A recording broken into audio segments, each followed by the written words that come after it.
अस्सलाम वालेकुम जी। वालेकुम अस्सलाम। Welcome to my show. पहले मुझे बताइए हाथ पे क्या हुआ, ये क्या करने की आपने कोशिश की? यार सबसे पहले तो अस्सलाम वालेकुम सबको।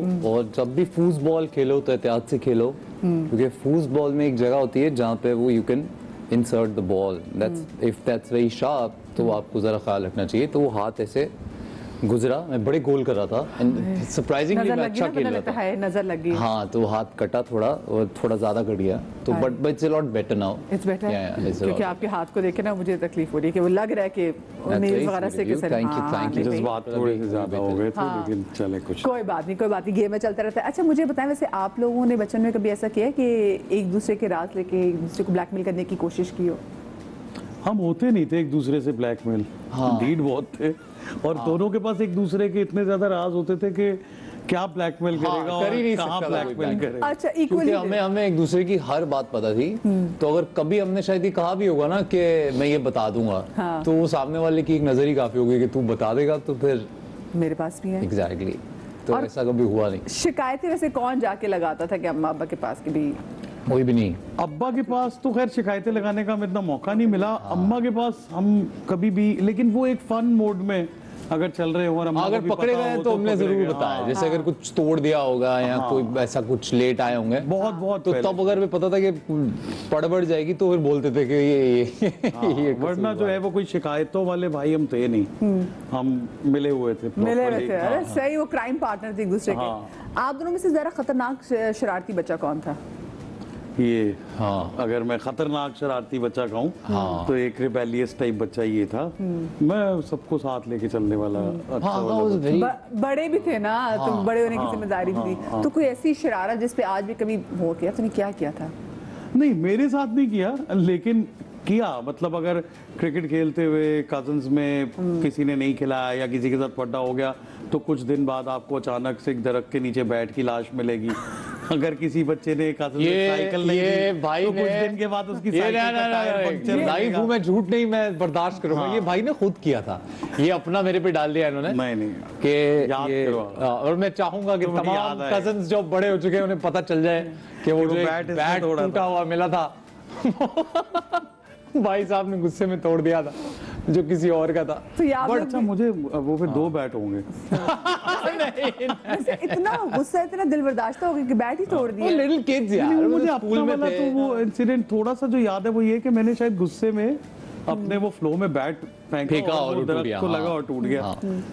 अच्छा, अब ये गुस्सा है दोनों में से? दोनों में डिपेंड करता है, कोई ऐसी सिचुएशन हो जाए। वैसे अगर कोई हमारे दरमियान रहने वाला इंसान हो, रहने वाला नहीं, कोई भी अगर नया हो तो उसको शुरू में समझ नहीं आती है किस वक्त लड़ रहे हैं, किस वक्त ये नॉर्मल है, तो वो अक्सर लोगों के लिए हो जाता है। हम लोगों को पता होता है कि थोड़ी देर के बाद हम ठीक वापस वैसे ही हो जाएंगे। लेकिन मदर ऑलवेज से कि तुम लोग कभी 2 मिनट में लड़ोगे और फिर तीसरे मिनट तुम ऐसे हो जाओगे जैसे कुछ हुआ नहीं था। तो दैट्स ऑलवेज बीन देयर, शुक्र अल्हम्दुलिल्लाह कि पड्डा हमारा कभी प्रोलॉन्ग नहीं होता है। हाँ अल्हम्दुलिल्लाह। 5 मिनट, जो ज्यादा मैक्सिमम जो टाइम था वो 5 मिनट था। 10 मिनट, आधा घंटा, but with in the day. हाँ, ये दिन से आगे नहीं पड़ता है कभी। अगर आज हुआ है तो आज ही, आई डोंट नो, समहाउ वो रात में ही वो रिजॉल्व हो जाता है। ये तो बड़ी आइडियल वो आजकल जोड़ी हमारे साथ मौजूद है। लेकिन भाई क्योंकि एक दूसरे के राज भी जानते हैं, तो आज ना इनको हल्के फुल्के जो है वो राज भी बताने होंगे। ऐसा नहीं है कि आप लोग राज बताए बगैर मैं यहाँ से जाने दें। अच्छा, इनकी बचपन की कोई ऐसी शरारत जो मैं कहते हैं, जो इसके अलावा बैट के अलावा जो आपको याद है, इस पे कोट बड़ी पड़ी है उनको? अच्छा बेसिकली कोई ऐसा वो वाली शरारत नहीं करते थे कि बाहर बेल दे के भाग गए या कुछ ऐसा कर दिया, किसी का नुकसान कर दिया, लेकिन वो यही वाली शरारतें होती थी जिनको पता बाद में चलता था। तो उनपे माजी तो अभी भी हमें कुट। आज मुझे मदिया की वजह से एहसास हो रहा है कि हम बड़े अच्छे बच्चे थे यार। हाँ, मैं भी सोचा तो मैं शरारत याद नहीं आ रही है। बल्कि जो शरारत याद है वो भी अपनी कोट कर दी। वो भी शरारत नहीं थी, नहीं वो that was between the cousins, you know, वो कजिन्स के बीच में था। किसी बड़े को फर्क नहीं पड़ता था कि बैट टूट गया है, और वो इवेंचुअली टूट गया तो नया नहीं है, वो अब सब खेलते हैं। अच्छा, वरना कोई दोनों भाई में स्कूल के दौर में लड़कियों में हिट ज्यादा कौन था? भी देखे कुछ लोग होते हैं जिन्होंने फॉलो किया होता है अब आप उनको रख लें या जिन्होंने ट्रेंड सेट किया होता है आप उनको कह लें। हाँ भाई साहब ये कहना चाह रहे हैं आसान अल्फाज में दोनों ही थे कि हम भी कम नहीं थे। नहीं हम ही कम नहीं थे, आप तो बाद में आया। मैं बिल्कुल नहीं थे आपका, मतलब जो मैंने अपने स्कूल में जो जो चीजें की प्रैक्टिकली, जैसे अगर कुछ परफॉर्मेंस की या कुछ की, तो फिर भाई ने अपने स्कूल में उसको ट्रेंड को फॉलो किया, तो वो अपनी जगह पे हिट था, मैं अपनी जगह पे हिट था। 10 साल स्कूल 12 साल के स्कूल में मैंने ये एक बार किया, तो वही तो स्टार्ट था जहाँ से तुम्हारी जिंदगी बदल गई। हमारे कजिन है अली अब्बास, वो ये और ये एक ही एज ग्रुप में बेस्ट फ्रेंड्स थे, तो इन लोगों ने एक उस दौर में एक डांस परफॉर्मेंस किया आपने, वो ड्रामेटिक क्या होता है वो ड्रामा डे जो फेस्टिवल होता है, वो सेम परफॉर्मेंस मैंने और मेरे कजिन ने, बिकॉज हम class fellows we were not the school, तो हमने वो रेप्लिकेट करके परफॉर्म कर दिया। घर में देखा था डांस होते हुए। आज भी स्टेज परफॉर्मेंस, आज मदिया को 25 साल हो गए होंगे इस बात को, और आज भी नेशनल टेलीविजन पे तक पे भाई हमें सुनाता है कि मैंने एक परफॉर्मेंस की थी और फिर उसको रेप्लिकेट किया गया। तो हाँ भाई किया की तो थी ऑन रिकॉर्ड, हमसे गलती हो गई, ऑडियंस माफ कर दो, आपको अच्छा लगने लगा, आपको लगा कि अच्छा यार ये मुझे वो आगे इंस्पायर्ड थे, उनके हीरो आप मेरे मुंह से निकल गई भैया मेरी जबान टूट गई आज। और वो गाना था कौन सा जिस पे डांस किया था? वो था प्यार दिया गल्ला, प्यार दिया गल्ला, प्यार दिया गल्ला करो जी, प्यार दिया गल्ला। ओह जबरदस्त। किनका था वैसे? मुझे तो कमल फखरे आलम। फखरे आलम। No, it was Fakhre Alam, Okay. Arid Zone, the band, and French Benefits, the band. हाँ, ओह वो जो चार Nadeem Jafri was also। No. Nadeem Jafri नहीं थे जो मेरे साथ कान में भी। अच्छा ठीक है हाँ, याद आ हाँ, that was a golden era of music.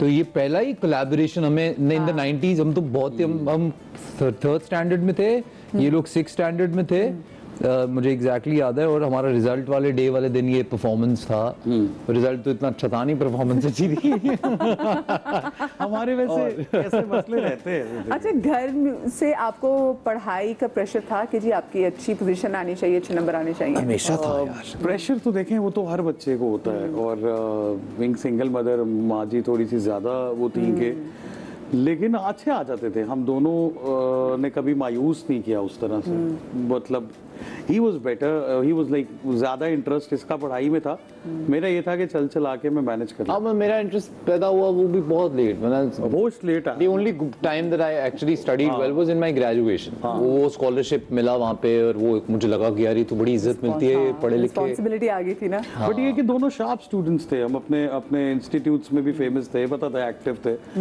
Participate भी करते रहते थे और पढ़ाई में भी ठीक थे। अच्छा अम्मा का फेवरेट कौन है आज तक?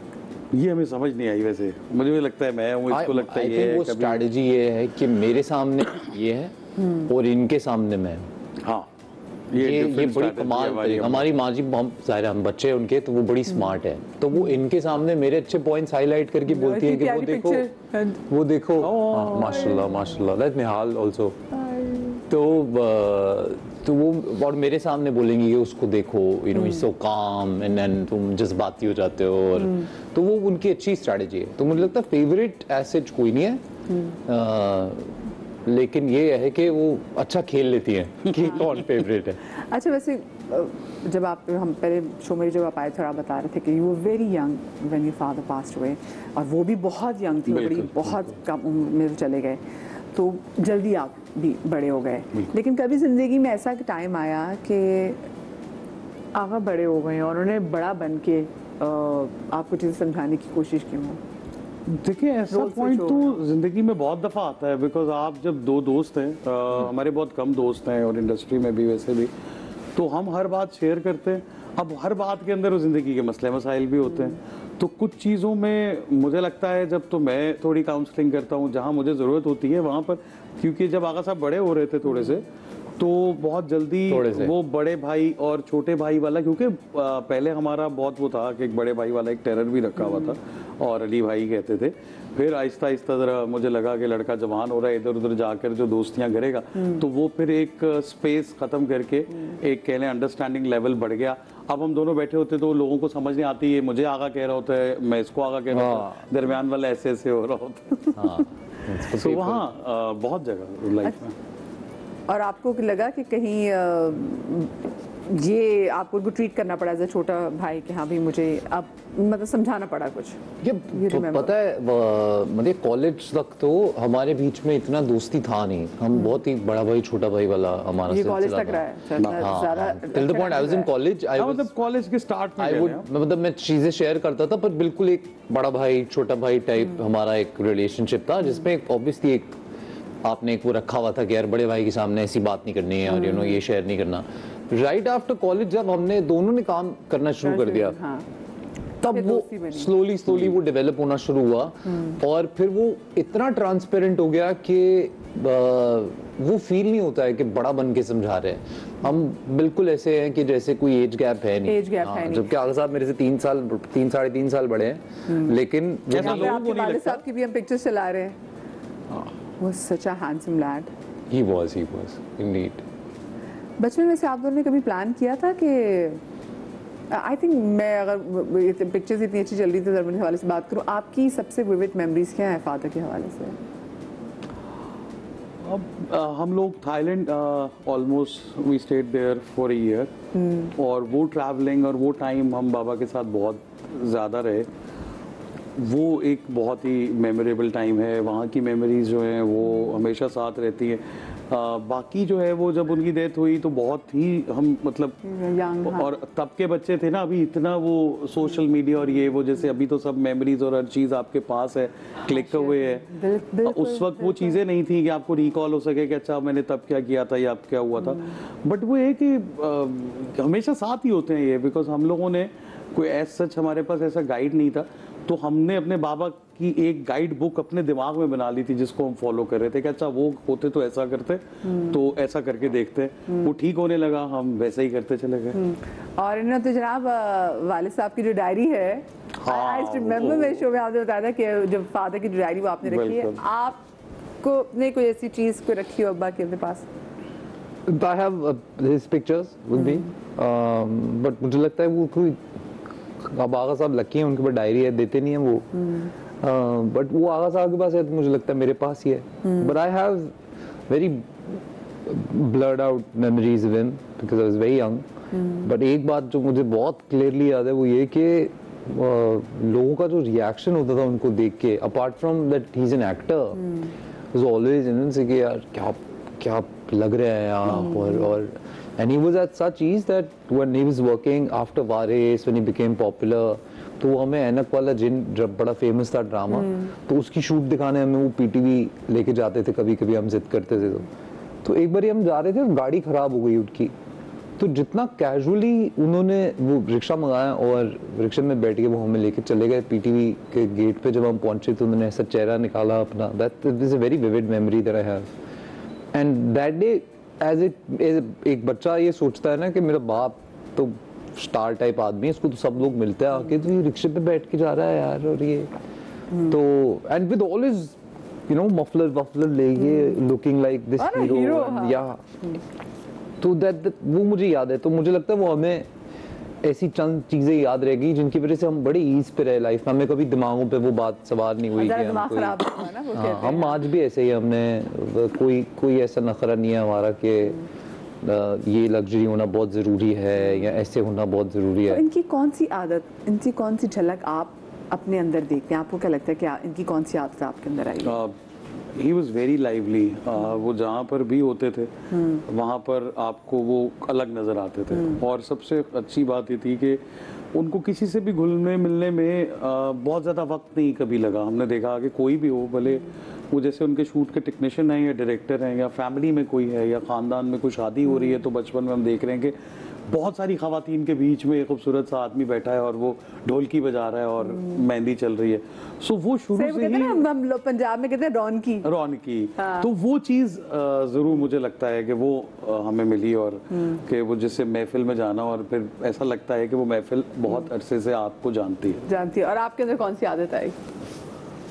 आई डोंट नो, लोग जिन लोगों ने काम किया है ना अब्बा के साथ, वो अक्सर बोलते हैं that the mannerism I have is and I get very happy when I hear that. So I think वो कहीं ना कहीं 2% मुझे मिला है जिसका मुझे बहुत फ़ायदा हुआ लाइफ में। और उसके अलावा his height he was 6th class and I am alhamdulillah 6th class. तो उसका मैं बहुत शुक्र अदा करता हूँ अल्लाह का कि हुआ। गुड जीन्स, हाँ, गुड जीन्स। क्योंकि सब लोगों के साथ नहीं हुआ ना। हाँ। तो कुछ लोग ननिहाल का हक भी अदा करते हैं। मुझे छोटी सी ब्रेक लेनी चाहिए, जब ब्रेक से वापस आएंगे तो हमारा सेगमेंट होगा दिल की बात।